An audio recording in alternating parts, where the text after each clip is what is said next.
അസ്സലാമു അലൈക്കും പ്രിയപ്പെട്ട സഹോദരി സഹോദരന്മാരെ, എല്ലാവർക്കും ഉപകരിക്കുന്ന ആത്മീയ ഒറ്റമൂലിയാണ് പറയുന്നത്.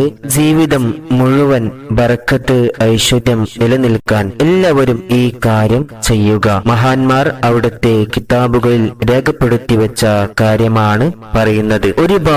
ഒരുപാട് മഹത്വങ്ങൾ, ഗുണഫലങ്ങൾ നിറഞ്ഞ ചെറിയ സൂറത്തുകളാണ് സൂറത്തുൽ കാഫിറൂൻ അഥവാ ഖുൽ യാ അയ്യുഹൽ കാഫിറൂൻ എന്ന സൂറത്തും സൂറത്തുൽ ഇഖ്ലാസ് അഥവാ ഖുൽ ഹുവല്ലാഹു അഹദ് എന്ന സൂറത്തും സൂറത്തുൽ ഖദ്ർ ഇന്നാ അൻസൽനാഹു എന്ന സൂറത്തും. ഈ സൂറത്തുകൾ നിത്യമാക്കി വരുന്നവർക്ക് ഒരുപാട് നേട്ടങ്ങൾ ജീവിതത്തിൽ വന്നണിയും. മേൽപ്പറഞ്ഞ സൂറത്തുകൾ സൂറത്തുൽ കാഫിറൂൻ, സൂറത്തുൽ ഇഖ്ലാസ്, സൂറത്തുൽ ഖദ്ർ പറഞ്ഞു വരുന്നത് നാം പുതിയ വസ്ത്രം ധരിക്കുമ്പോൾ അത് എപ്പോഴുമാകാം, അത് പെരുന്നാളിനാകട്ടെ മറ്റേതെങ്കിലും സമയത്ത് ആകട്ടെ, പുതിയ വസ്ത്രം ധരിക്കുന്നതിന് മുമ്പായി നാം ഈ കാര്യം ചെയ്യുക. കുറച്ചധികം വെള്ളം ആവശ്യത്തിനനുസരിച്ച് എടുക്കുക. ശേഷം മേൽപ്പറയപ്പെട്ട സൂറത്തുൽ കാഫിറൂൻ, സൂറത്തുൽ ഇഖ്ലാസ്, സൂറത്തുൽ ഖദ്ർ എന്നീ 3 സൂറത്തുകൾ 11 തവണ വീതം ഓരോന്നും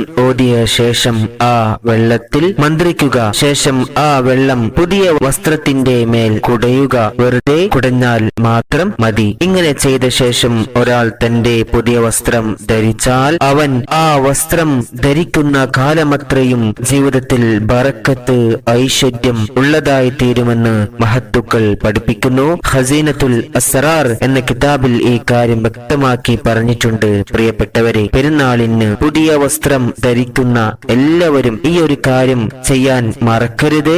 ഈ കാര്യം ചെയ്ത ശേഷം മാത്രം ധരിക്കാൻ ശ്രമിക്കുക. ഓതാൻ അറിയുന്ന ആരെങ്കിലും ഓതി മന്ത്രിച്ച വെള്ളം പുതുവസ്ത്രത്തിൽ കുടഞ്ഞാൽ മതിയാകും. എല്ലാവരും ചെയ്യുക, ആരും പാഴാക്കരുത്. ഇൻഷാ അല്ലാഹ് ദുആ ചെയ്യുക. അസ്സലാമു അലൈക്കും.